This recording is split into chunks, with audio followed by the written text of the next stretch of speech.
من اللعين الرجيم. بسم الله الرحمن الرحيم.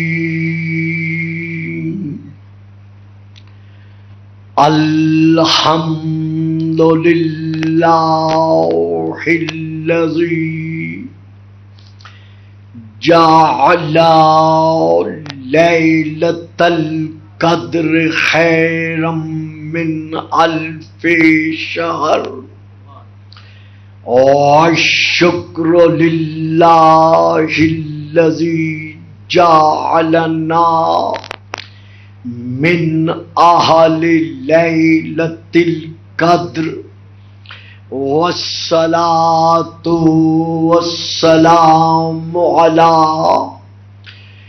معدن فيوزات ليلة القدر محمد المبعوث صلوات.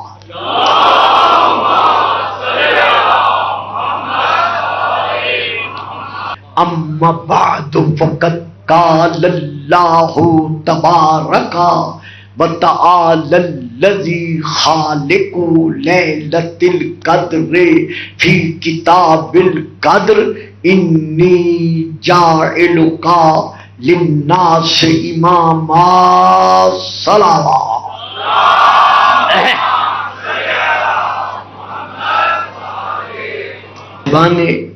علم و معرفت و محبت و مودت. حضرت علامہ آیت اللہ مقدس اردبیلی صاحب نے اپنی کتب میں یہ تحریر فرمایا ہے کہ حضرت امام آخر الزمان علیہ السلام کے پیچھے کھڑے ہو کر صرف جناب عیسیٰ ہی نماز نہیں پڑھیں گے، یعنی فقط حضرت عیسیٰ علیہ السلام ہی ان کے پیچھے کھڑے ہو کر نماز نہیں پڑھیں گے، بلکہ ان کے ساتھ ساتھ حضرت خضر علیہ السلام، حضرت الیاس علیہ السلام اور حضرت ادریس علیہ السلام بھی ان کے ساتھ کھڑے ہو کر امام پاک کے پیچھے نماز پڑھ کر یہ بتائیں گے کہ یہ امام ابن امام صرف تمہارا امام نہیں بلکہ ہمارا امام ہے.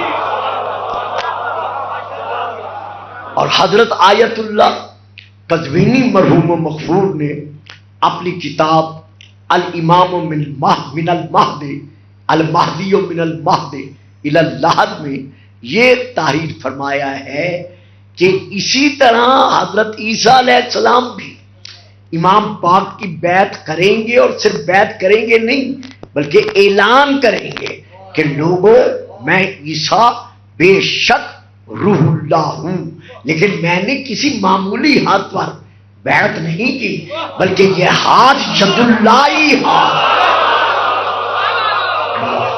درود پڑھیے گا صلوات.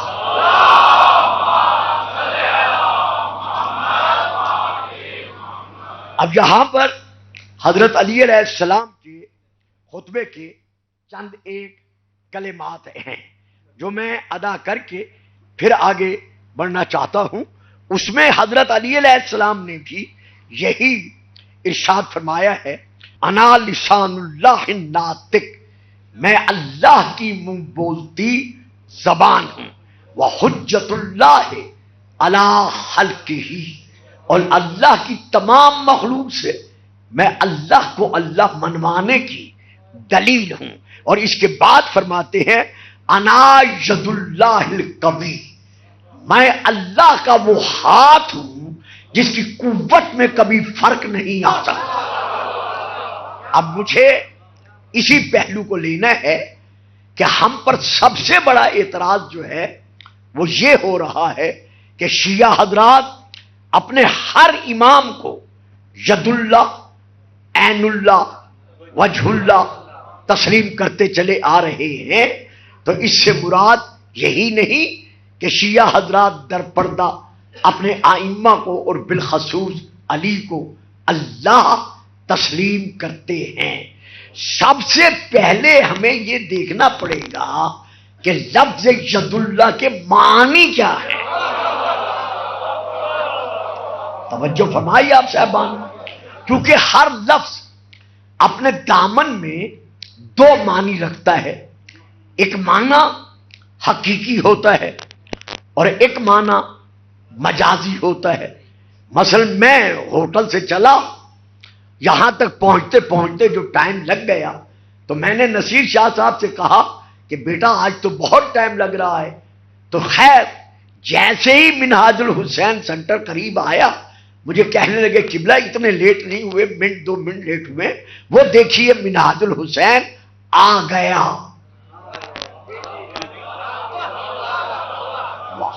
منہاج الحسین آ گیا، غلط، بالکل غلط۔ منہاج الحسین تو نہیں آیا، وہ تو جس زمانے سے جس جگہ پر ہے وہی ہے۔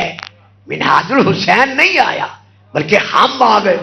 لیکن جب انہوں نے کہا منہاج الحسین آیا تو ذہن میں نتیجہ آ گیا کہ ہم منہاج الحسین آ گئے۔ اسے کہتے ہیں مجازن۔ مثلا میں نے بچے سے کہا پانی دو، اس نے مجھے پانی دیا، میں نے تھوڑا سا پانی پیا، بعد میں پلٹا دی بوتل۔ آپ میں سے کسی نے پوچھا گلفام صاحب پانی پی لیا؟ میں نے کہا ہاں، میں نے بوتل پی لی۔ حالانکہ بوتل تو نہیں پی جاتی، پیا تو بوتل کا مظروف جاتا ہے، یعنی جو اس میں پانی ہے یا جو کچھ ہے وہ پیا جاتا ہے۔ تو جیسے میں نے کہا بوتل پی لی تو اس کہنے والے نے سمجھ لیا کہ پانی پی لیا۔ تو اسی طرح ہر لفظ اپنے دامن میں دو معانی رکھتا ہے، ایک معنی حقیقی، ایک معنی مجازی۔ تو اب ہم آتے ہیں یدن پر کہ لفظ یدن جو کلام مقدس کی 3 آیات میں یہ لفظ یدا ہو ہے، یعنی اس کے 2 ہاتھ۔ 5 آیات میں لفظ یدن ہے یعنی صرف ہاتھ۔ 8 آیات میں لفظ یدہو ہے یعنی اس کا ہاتھ۔ 14 آیات میں لفظ ایدیکم ہے یعنی تمہارے ہاتھ۔ 37 آیات میں لفظ ایدیہم ہے یعنی ان کے ہاتھ۔ توجہ فرمائیے آپ صاحبان، ذرا درود پڑھیے گا، صلوات۔ مہربانی صاحب۔ باقی آیات میں ضمائر منفصلہ اور ضمائر متصلہ کے ساتھ لفظ یدن کلام مقدس میں موجود ہے، لیکن لفظ کے معنی وہی، ایک حقیقی ہے ایک مجازی ہے۔ اب پہلے میں حقیقی معنی کے متعلق عرض کرتا ہوں قرآن سے، پھر میں انشاءاللہ آگے بڑھتا ہوں۔ ارشاد خداوندی ہے سورہ نمبر 33 احزاب میں، ما کان محمد ابا احد من رجالکم، کہ محمد تمہارے مردوں میں سے کسی کا بھی باپ نہیں ہے۔ تو اب آیت نے بتا دیا، اب ان کا معنی ہے باپ، کہ محمد تمہارے مردوں میں سے کسی کا باپ نہیں، یعنی جو تمہارے ہیں ان کا باپ نہیں، تمہارے مردوں میں سے کسی کا باپ نہیں۔ لیکن اب پھر ہم ایک اور آیت پڑھتے ہیں سورہ النساء کی، یعنی امتیوں کو منع کر دیا گیا کہ خبردار کبھی اپنے امتی ہونے پر ناز کرتے ہوئے یہ نہ کہہ دینا کہ محمد ہمارا باپ ہے۔ نہیں، تمہارے مردوں میں سے کسی کا باپ نہیں، لیکن اس کا یہ مقصد نہیں کہ وہ کسی کا باپ ہی نہیں ہے، نہ۔ اب سورہ النساء کی آیت ہے کہ میرے حبیب ان نصارہ سے کہہ دو فَقُلْ تَعَالَوْا نَدْعُ أَبْنَاءَنَا واہ صاحب واہ صاحب. فقل تعالوا ندعو ابناءنا وابناءکم. ان سے کہہ دو کہ آؤ ہم اپنے بیٹے بلاتے ہیں تم اپنے بیٹے بلاؤ. تو آیت نے بتا دیا نا اپنوں کا باپ ہے. میں بڑے عرصے سے چند ایک اس موضوع پر آ کر کلمات ادا کرتا چلا آ رہا ہوں زندگی میں، اور میرے سامعین اچھی طرح جانتے ہیں کہ محمد تمہارے مردوں میں سے کسی کا باپ نہیں لیکن اپنوں کا باپ ہے. کیا مقصد؟ یعنی زکات والوں کا باپ نہیں. واہ صاحب واہ صاحب. یعنی محمد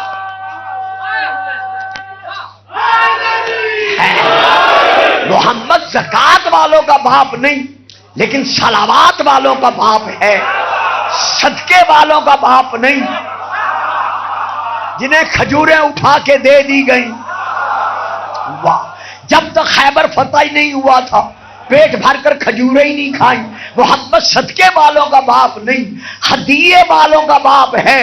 محمد در پہ رکنے والوں کا باپ نہیں، چادر میں بیٹھنے والوں کا باپ.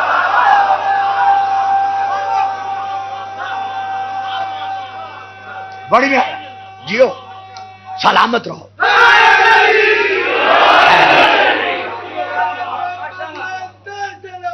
اللہم صلی علی محمد آل محمد. حضور ایک فکرہ دینا چاہتا ہوں جس کے لیے بڑی توجہ چاہتا ہوں. محمد سافلین والوں کا باپ نہیں، محمد سافلین والوں کا باپ نہیں، آلین والوں کا. محمد سافلین والوں کا باپ نہیں، آلین والوں کا باپ ہے. محمد شجرۃ الخبیثہ والوں کا باپ نہیں، محمد شجرۃ الطیبہ والوں کا.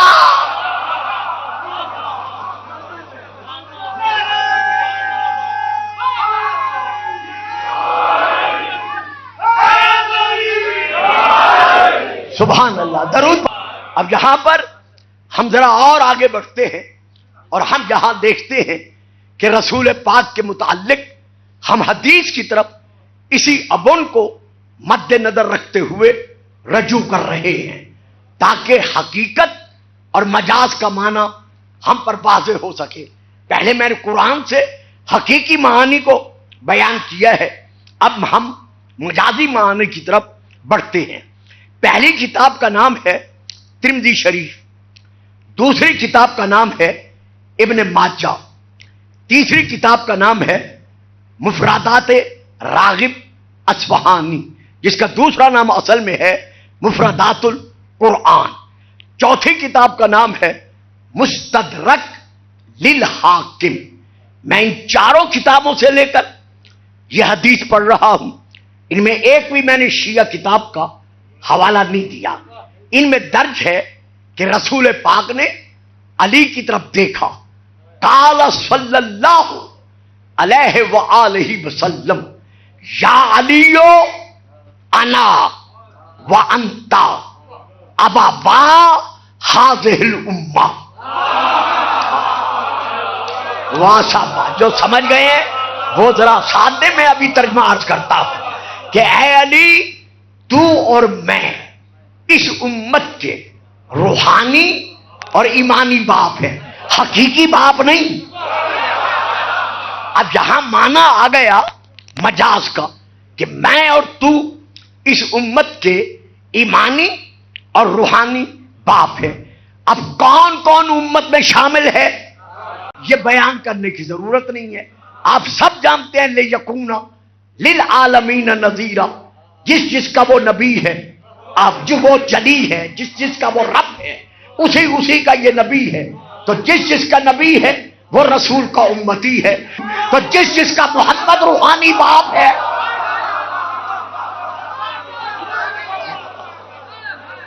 اسی کا علی روحانی اور ایمانی باپ ہے. سبحان اللہ. اب میں پھر ایک حدیث پڑھ رہا ہوں شیعہ کتب میں سے، بہار و انوار جلد نمبر 39 صفحہ نمبر 299. حضرت امام جعفر صادق علیہ السلام کی بارگاہ میں آپ کا ایک صحابی عرض کرتا ہے، مولا آپ اکثر فرماتے ہیں کہ میں فرزند رسول ہوں، فرزند علی و بطول ہوں، اور اس کے ساتھ ساتھ آپ یہ بھی فرماتے ہیں کہ میں ولایت علی پر قائم و دائم ہوں۔ تو مولا ان دونوں چیزوں میں سے، ان دونوں فضیلتوں میں سے زیادہ محبوب آپ کو کون سی فضیلت ہے؟ آیا آپ کا اولاد علی و بطول ہونا، اولاد رسول ہونا آپ کو زیادہ محبوب ہے، یا ولایت علی پر قائم و دائم رہنا یہ آپ کو زیادہ محبوب ہے؟ اب اگر میں کسی اور مقام پر پڑھ رہا ہوتا تو تصور میں آ جاتا کہ پتہ نہیں یہ حدیث ہے بھی صحیح یا نہیں ہے، گلفام صاحب نے سنا دی ہے، لیکن میں نے حوالہ دے دی ہے، لائبریری موجود ہے، میرے جانے کے بعد تسلی فرما لیجئے گا، یہ آپ کو کتاب نکال کر دکھا دیں گے، بہار الانوار، اس میں سے جلد نمبر 39 صفحہ نمبر 299۔ جب سائل نے یہ کہا کہ مولا آپ کو ان دو میں سے زیادہ محبوب کیا ہے، تو آپ فرماتے ہیں ولایتی لے علی ابن ابی طالب۔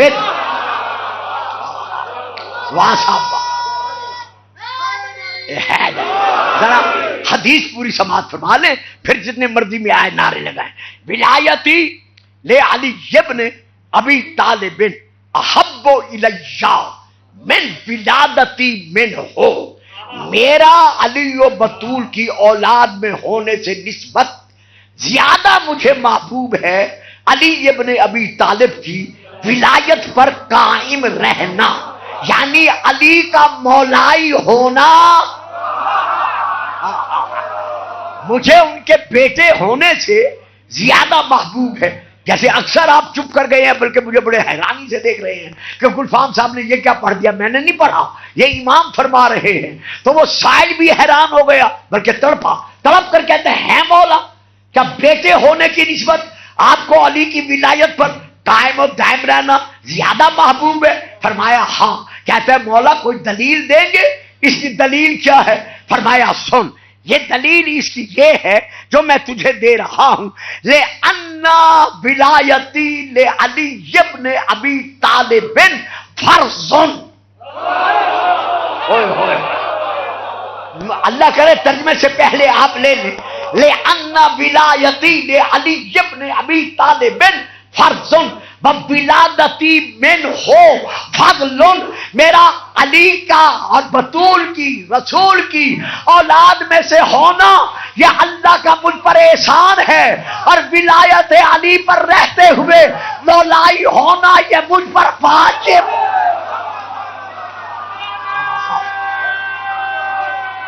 مہربانی صاحب، بڑی مہربانی۔ حضور یہ کوئی معمولی بات نہیں ہے، یہ کہنے والا کوئی مولانا نہیں، علامہ نہیں، یہ مذہب کا بانی، مدینۃ العلم اور باب العلم کے علم کا وارث۔ 40,000 ایک وقت میں طلباء اپنی اپنی مسجد میں بیٹھ کر جب حدیثیں بیان کرتے تھے تو کہتے تھے قال الصادق قال الصادق قال الصادق۔ دو معانی ہر لفظ کے ہیں، اللہم صلی علی محمد وآل محمد وعجل فرجہم۔ لفظ کے دو معنی، ایک حقیقی اور ایک مجازی۔ تو یدن کے بھی ایک حقیقی معنی ہے، یہ ہاتھ، ظاہری ہاتھ، یہ 4 انگلیاں، ایک تھم، یہ کف دست، یہ پشت ہتھیلی، یہ رگیں، ان میں خون، ان میں گوشت، یہ ہے ظاہری ہاتھ، حقیقی معنی۔ مجازی معنی کے لیے جب ہم لغت کی طرف رجوع کرتے ہیں تو 8 معانی با اعتبار لغت لفظ یدن کے موجود ہیں۔ آج کی تقریر میں زیادہ سے زیادہ 2 معانی یا حد 3 معانی بیان ہو سکیں گے، اولا تو 2 ہی، یا شاید تیسرے کی طرف میں رجوع کر سکوں. تو اب لفظ یدن کا ہم پہلا معنی دیکھتے ہیں کہ پہلا معنی لفظ یدن کا کیا ہے. تو جب ہم اس کی طرف رجوع کرتے ہیں تو کتاب کا نام ہے التحقیق فی القرآن الکریم، جلد نمبر 14. میں وہاں سے لے کر پڑھ رہا ہوں. اس میں یہ درج ہے کہ اس کا معنی ہے، پہلا معنی ہے ان-نعمت. یدن کا پہلا معنی ہے ان-نعمت. بچوں چپ کر گئے ہو نا؟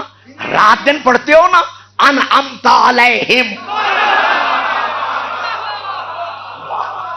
میں آپ کی خاموشی پر میں نے فکر کہا ہے، پڑھتے ہو نا ہمیں ان پر، ان کے راستے پر قائم رکھ جو انعام والے ہیں. تو اس کا پہلا معنی ہے نعمت. اور آگے انہوں نے اس معنی کو منوانے کے لیے جو آیت لکھی ہے وہ یہ ہے، یعرفون نعمت اللہ ثم ینکرونہا. کچھ لوگ ایسے بھی ہیں جو نعمت اللہ کو جانتے ہیں. یعرفون نعمت اللہ ثم ینکرونہا. کچھ لوگ ایسے بھی ہیں جو نعمت اللہ کو جانتے ہیں، پہچانتے ہیں، پھر بھی اس کا انکار کرتے ہیں. نہیں، ذرا تھوڑا سا یعنی بچوں کو توجہ، آپ تو خیر سمجھ گئے، بچوں کو توجہ کرنی پڑے گی. کچھ لوگ ایسے بھی ہیں یعرفون، پہچانتے ہیں نعمت اللہ، اللہ کی نعمت کو کہ یہ نعمت ہے. یعرفون نعمت اللہ. کچھ لوگ ایسے ہیں جو جانتے ہیں کہ یہ نعمت ہے، جانتے تھے تو مبارک دے رہے تھے. یہ آپ کی خاموشی پر فکرہ کا ہے، ورنہ میں کہنا نہیں چاہتا تھا.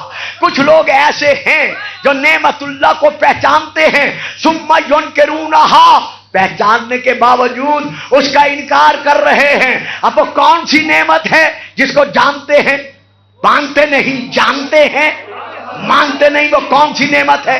یہ ہے کتاب. یہ ہے کتاب. کتاب کا نام ہے نور الابصار، حضرت علامہ شبلنجی علیہ الرحمہ کی لکھی ہوئی، مطبوعہ بیروت لبنان، عربی میں. اندر کا کاغذ پیلے رنگ کا اخباری کاغذ. میں وہاں سے لے کر پڑھ رہا ہوں. وہ لکھتے ہیں کہ جب رسول خدا نے میدان غدیر میں دکھا دیا کہ یہ نعمت اللہ ہے، واہ صاحب واہ صاحب، جب رسول نے میدان غدیر میں دکھا دیا کہ یہ نعمت اللہ ہے، تو 3 دن کے بعد حارث بن نعمان فہری مدینے میں رسول کی مسجد میں پہنچا. آ کر عرض کرنے لگا، یا محمد، آپ نے کہا پڑھو لا الہ الا اللہ، بت توڑ دو. ہم نے پڑھ لیا. آپ نے کہا میری رسالت کا اقرار کرو. ہم نے محمد الرسول اللہ پڑھ دیا. آپ نے کہا نمازیں پڑھو. ہم نے وہ بھی پڑھنی شروع کر دی. آپ نے کہا بچت میں سے زکات دو. ہم نے وہ بھی دینی شروع کر دی. آپ نے کہا حج پڑھو. ہم نے حج بھی پڑھ لیا. آپ نے کہا میدان جہاد میں لڑنے کے لیے چلو. ہم نے وہ بھی قبول کر دیا. کیا اتنی باتوں پر راضی نہیں ہوا جو آپ اپنے بھائی کو بھی مسلط کر دیا؟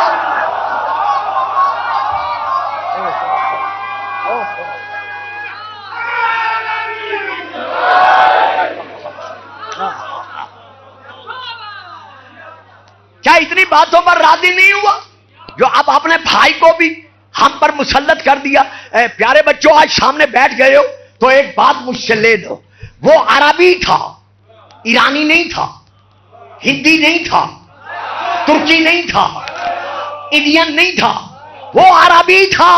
اگر مولا کا معنی یار ہوتا تو وہ اتنی بڑی باتیں نہ کر.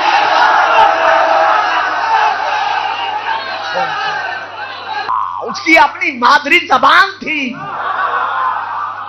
وہ معانی کی حقائق سے واقف تھا. اسی لیے کہتا ہے محمد، یہ جو تو نے مولایت علی کا اعلان کیا ہے، من کا یا من اللہ، یہ تیری طرف سے ہے یا اللہ کی طرف سے ہے؟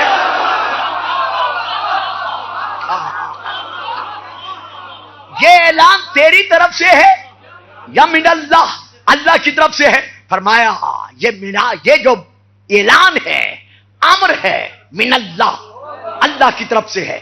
بس سفیر جبرائیل، اور اس امر کا لانے والا جو ہے وہ جبرائیل ہے، اور اس امر کو پہنچانے والا جو ہے وہ یہ محمد الرسول اللہ ہے، یہ اللہ کی طرف سے ہے۔ کہتے ہیں اللہ کی طرف سے ہے؟ فرمایا ہاں۔ اب اس نے منہ پھیرا، رسول سے منہ پھیر کر جو اپنی اونٹنی ناکا اس نے دروازے مسجد پر بٹھائی تھی اس کی طرف چلا۔ 3 آدمی اس کے ساتھ اور بھی تھے، آج نہیں پڑھتا پھر کبھی پڑھوں گا، تو اس کے ساتھ چلا۔ ابھی یہ اپنی ناکا تک نہیں گیا تھا، رفع راسہ الی السماء، اس نے اپنا سر آسمان کی طرف اٹھایا، اٹھا کر دیکھ کر کہتے ہیں اللہم ان کان محمد صادقا، اے میرے اللہ اگر محمد علی کی ولایت کے اعلان کرنے میں سچا ہے، تو پھر بھی میں علی کو ولی نہیں مانتا، روز روز جلنے سے بہتر ہے فارسل علی شبابا من النار، بے شک مجھے جلا دے، آج ہی جلا دے، اگر زندہ رہا تو ہمیشہ جلتا رہوں گا۔ یہ میں نور الابصار سے پڑھ رہا ہوں، حضرت علامہ شبلم جی علیہ الرحمہ کی کتاب سے، کہ مجھے آج ہی جلا دے۔ بس اس کا یہ کہنا تھا کہ فوراً ایک شعلہ نازل ہوا جس نے جلا کے راکھ بنا دیا۔ اللہ نے سورہ معارج میں آیت کو نازل فرما دیا، سائلہ سالہ سائل بعذاب واقع للکافرین لیس لہ دافع۔ بس نہیں پڑھتا، صرف اتنا کہتا ہوں کہ جب ولایت علی کا منکر یہاں آنکھ سے نہیں بچ سکتا تو پھر وہاں۔ اب پھر میرے پاس 7 یا 8 منٹ ہیں، مجھے افسوس ہے کہ روش میں آگے بڑھ جاتا ہوں۔ 2 مقامات مجھے ایسے ملے ہیں جہاں حضرت امام حسین علیہ السلام نے خود آگے بڑھ کر اصغر کو بلایا ہے، کیونکہ شبیہ گہوارہ شہزادہ علی اصغر علیہ السلام نے برآمد ہونا ہے۔ مجھے معاف رکھنا، میں زیادہ نہیں پڑھ سکتا۔ 2 مقام مجھے تاریخ میں ایسے ملے ہیں جہاں امام حسین نے خود شہزادہ علی اصغر کو بلایا ہے۔ پہلا مقام مدینے میں، یہ مدرسہ یہ ہمارا سنٹر ہے، میں روزانہ کہتا ہوں اللہ کرے ہمیشہ قائم رہے، ظہور اور قائم تک۔ میں کتاب کا نام لے رہا ہوں، کوئی صاحب شک نہیں کریں گے، کتاب کا نام ہے ذکر المصائب، یہاں موجود ہوگی۔ پھر نام لے رہا ہوں ذکر المصائب، تشریح نہیں کروں گا، آپ کے ذہنوں میں ہے۔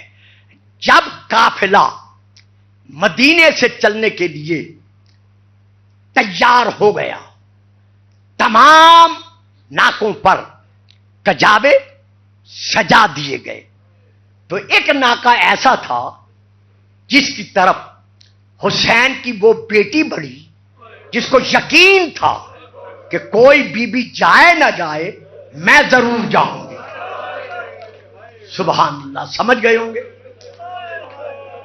پھر کہتا جسے یقین تھا کہ گھرانہ اہل بیت کی کوئی اور مستور جائے نہ جائے میں ضرور جاؤں گی۔ کیوں؟ اس لیے کہ بابا اکبر کے بغیر نہیں جا سکتے اور اکبر میرے بغیر نہیں رہ سکتا۔ اس سوچ پر یہ بچی پہلے جا کر محمل میں بیٹھ گئی۔ اب جب بیبیوں نے دیکھا کہ سغرا محمل میں بیٹھی ہے، ہر ایک بیبی نے بلایا، لیکن جناب سغرا محمل سے نیچے نہیں اتری۔ امام حسین کو اطلاع ملی کہ سغرا محمل میں بیٹھی ہے، نیچے نہیں اتر رہی۔ امام خود نہیں آئے، عباس کو نہیں بھیجا، قاسم کو نہیں بھیجا، بلکہ آنکھوں میں آنسو بھر آئے۔ فرمایا اکبر تمہاری بہن محمل میں بیٹھی ہے، بس اتنا سننا تھا۔ شہزادہ علی اکبر چلے۔ جو میں نے پڑھا ہے، جو سنتے رہتے ہو وہ الگ ہے، جو میں نے پڑھا ہے وہ یہ ہے۔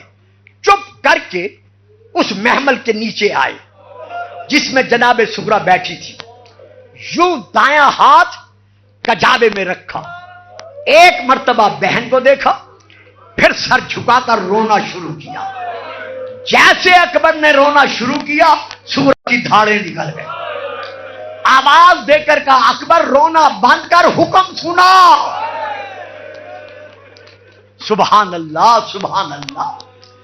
تڑپ کر کہا بہن بابا کا حکم ہے کہ سغرا کو محمل سے کہو نیچے آ جائے، کیونکہ امام کا حکم تھا. یہ امام زادی تھی، تصور میں بھی نہیں آ سکتا. فوراً محمل سے نیچے اتری. جب اتری تمام بیبیاں سغرا کو گلے لگا کر رونے لگی. لیکن جب بی بی رباب نے آ کر سغرا کو گلے لگایا تو ہاتھ باندھ کر کہتی ہے اماں میں اور آج کچھ نہیں مانگتی، مجھے میرا اصغر دکھا دو. صاحبان دل، صاحبان اولاد، جب بی بی نے کہا نا مجھے میرا اصغر دکھا دو تو جناب رباب نے جلدی سے کپڑے میں لپٹا ہوا اصغر بی بی سغرا کے حوالے کیا. شہزادی نے سینے سے لگایا، منہ سر چوما، پیار کیا، قافلہ روانگی کے لیے تیار ہوا. اب ہر بی بی نے سغرا سے کہا کہ سغرا اصغر پلٹا دو. کہا تم سارے چلے جاؤ، میں کچھ نہیں کہتی کہ مجھے لے چلو، صرف اصغر میرے پاس رہنے دو. میں آپ سے وعدہ کرتی ہوں کہ جب آپ واپس آئیں گی تو اصغر آپ کو گلہ نہیں دے گا. جس بی بی نے اصغر کو پکارا اصغر بہن کے کلیجے سے چمٹا، کیونکہ پتا تھا جا کے واپس نہیں آنا. حسین کو اطلاع ملی، اولاد والوں یہ وہ پہلا موقع ہے. امام حسین آگے بڑھے، سغرا نے سر جھکا کر سلام کیا، آنکھوں میں آنسو ہیں. بیٹی بابا حکم، بیٹی اصغر لینے آیا ہوں. بابا انکار تو نہیں کر سکتی، آیا امام بن کے بلا رہے ہو؟ کہا بیٹی اس وقت تجھے بیٹی کہہ رہا ہوں. کہا بابا پھر ہاتھ مانگ کر. یہ بیٹی باپ کی خدمت میں عرض کرتی ہے کہ اصغر کو بلاؤ. اگر اصغر چلا آئے تو میرا انکار نہیں، اگر نہ آئے تو آخر میں بھی بہن لگتی ہوں، میرے پاس رہنے دو. لیکن بابا امام بن کے نہ بلانا، کیونکہ امام کی اطاعت ہر حالت میں واجب ہے. رونے والوں حسین آگے بڑھے، لپٹا ہوا اصغر بہن کے کلیجے سے. امام نے آواز دی اصغر. بچے نے دیکھا، آنکھیں بند کر کے بہن کے کلیجے سے لپٹ گیا. شاید اصغر کو معلوم تھا کہ آج کے بعد بہن کی گودی نہیں مل سکے گی. ادھر اصغر لپٹا، ادھر حسین آگے بڑھے. اصغر کے کان پر منہ رکھ کر، کتاب کا نام ذکر المصائب، منہ رکھ کر حسین نے کچھ کہا. ابھی کہا ہی تھا کہ اصغر نے تڑپ کر بہن کی گودی کو چھوڑا. اب سغرا نے ہاتھ باندھ کر کہا کہ بابا میں یہ نہیں کہتی کہ اصغر مجھے پلٹا دو، مجھے اتنا بتاؤ کیا کہا ہے جو اصغر نے میری گودی کو چھوڑ دیا ہے. کہا بیٹی میں نے کہا اصغر تو یہاں مدینے میں بہن کے پاس رہنا چاہتا ہے. ہائے کربلا، مرحبا مرحبا مرحبا. سیدہ دعائیں دے رہی ہے. یہ ہے پہلا موقع. دوسرا موقع، حسین نے جب کربلا میں یہ استغاثہ بلند کیا تھا، حل من ناصر ینصرنا، ہے کوئی ایسا جو ہم غریبوں کی مدد کرے؟ جس نے جواب دیا، یہ بڑا وسیع موضوع ہے. یہ اتنے میں جناب فضا خیمے کے دروازے سے آئے. خیمے کے دروازے سے چادر سے حسین کو اشارہ کیا کہ زہرا کا لال ایک مرتبہ پھر خیمے میں آؤ. اب جو امام خیمے کے دروازے پر آئے، آگے سیدہ زینب بڑھی. بہن خیر ہے، مجھے آپ نے بلا لیا ہے. کہا بھیا نہ بلاتی، لیکن کیا کروں، جب سے آپ نے مدد کے لیے استغاثہ بلند کیا ہے، آؤ ذرا دیکھو اصغر آرام نہیں کر رہا، بلکہ اصغر اپنے جھولے میں تڑپ رہا ہے. اب حسین آگے بڑھے، پڑھ کر تڑپتے ہوئے اصغر کو دیکھا. یہ دوسرا موقع ہے. جس بوبلی نے اصغر کو بلایا تھا، اصغر کسی کے پاس نہیں گیا. یہ دوسرا موقع ہے. ادھر امام نے بلایا، ہمک کر اصغر حسین کے ہاتھوں پہ آیا. بس میں تفصیل نہیں پڑھتا. جب حسین کے ہاتھوں پر آیا، کہا بیٹا ہر بیوی کو اشاروں میں آخری سلام کر لو. اصغر نے آخری سلام کیا.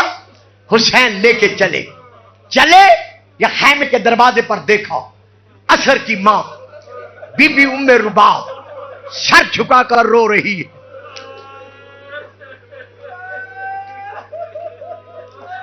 جب بی بی رباب کو روتے ہوئے دیکھا امام فرماتے رباب اگر بھیجنا منظور نہیں ہے تو تمہارا اصغر تمہیں لوٹا دوں. کہا نہیں مولا یہ بات نہیں. پھر رو کیوں رہی ہو؟ مولا اس لیے رو رہی ہوں کہ یہ صرف 6 مہینے کا ہے، اکبر 18 سال کا تھا.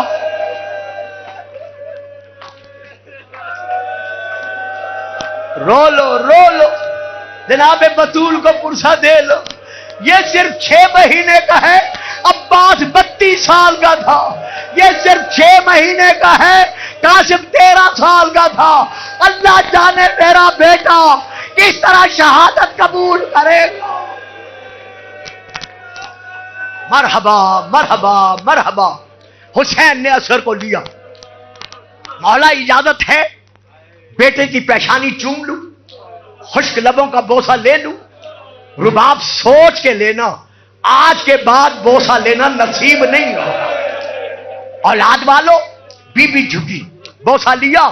حسین چلے، بس 2-4 جملے ختم. مولا آپ کو مصاف ٹھہرائے. بوسہ لیا اصغر کو حسین لے کر چلے. جب چلے میدان میں پہنچے. اب اصغر کے لیے حسین نے پانی کیسے طلب کیا میں نے کبھی تفصیل نہیں پڑھی. آج میرا خیال تھا میں بڑی شہادت انشاءاللہ تفصیل سے پڑھوں گا، لیکن فضائل میں میں بہت آگے بڑھ گیا. امام لائے، اصغر کے چہرے سے پردہ ہٹایا، آواز دے کر کہا شامیوں، کوفیوں، یزیدیوں، تمہاری نگاہ میں اگر کسی قسم کی خطا ہے تو میرے متعلق ہے. یہ تو 6 مہینے کا ہے. دیکھو اس کے لب کھلتے نہیں، ایک گھونٹ پانی پلا دو. کسی نے جواب نہیں دیا. اب 3 مرحلے ہیں. پہلا مرحلہ یہ ہے، امام فرماتے میں اسے زمین پہ سلاتا ہوں، تم خود پانی پلا دو. جب زمین پر لٹایا میں پڑھ گیا، آپ نے سن لیا. اندازہ لگاؤ ریت کتنی گرم تھی. اور اصغر کیا ہے؟ صرف 6 مہینے کا. جب لٹایا کسی نے کوئی جواب نہیں دیا، بڑھ کر حسین نے اٹھا لیا. اب دوسرا مرحلہ، جتنے قطار میں یزیدی کھڑے ہوئے تھے حسین نے یوں جیسے قرآن قاری اٹھاتے ہاتھوں پر اصغر کو ہاتھوں پہ اٹھایا. ایک کونے سے شروع ہوئے، ایک ایک کو دکھاتے گئے. فرماتے ہیں مجھے نہ دو، خود پلا دو. کسی نے کوئی جواب نہیں دیا. اب تیسرا مرحلہ، حسین نے یوں اصغر کو ہاتھوں پہ اٹھا کر دونوں بازو بلند کیے، چاروں طرف دکھا کر کہا دیکھو کس طرح یہ خوش زبان اپنے لبوں پہ پھرا رہا ہے. اب تو اسے ایک گھونٹ دے دو. ہائے رونے والوں، گھونٹ کا نام آنا تھا یا ہرملا کا تھی.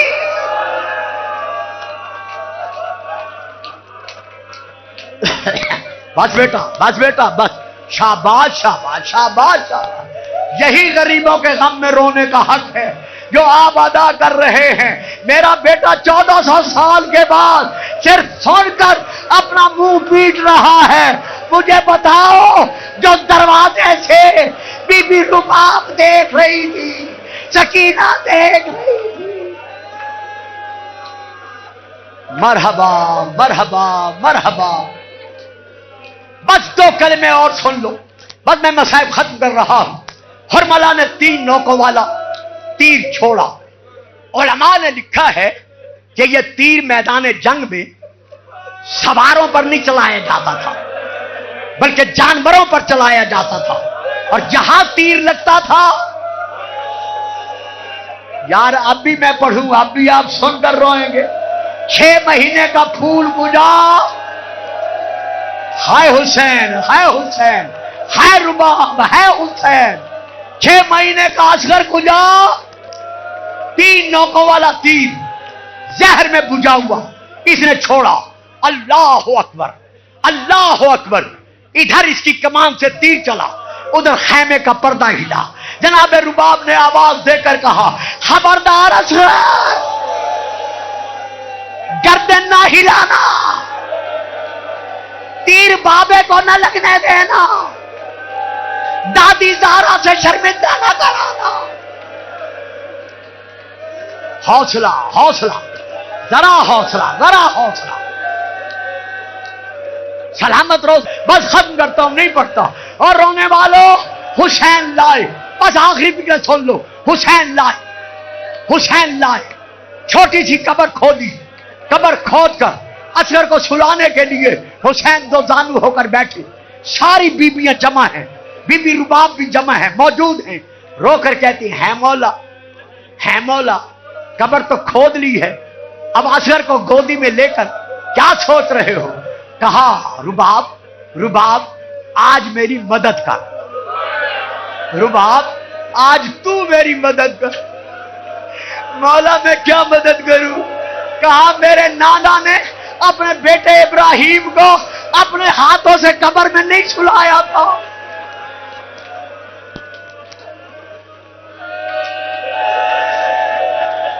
رو لو جتنا رو سکتے ہو، میں کیسے سلاؤں؟ مولا پھر میں کیا مدد کروں؟ فرمایا تو سلا اور اس پر مٹی ڈال۔ جب بی بی سے کہا نا تو سلا مٹی ڈال، بس ختم۔ بی بی نے سلایا، سلانے کے بعد بی بی نے دونوں ہاتھوں سے ریت گرم اٹھائی، اٹھا کر اصغر کے پاؤں پر، خون میں ڈوبی ہوئی پنڈلیوں پر، خون میں تربتر شکم پر، خون میں ڈوبے ہوئے سینے پر، خون میں ڈوبے ہوئے گلے پر، اور لوگوں ماں ہے، ماں ہے۔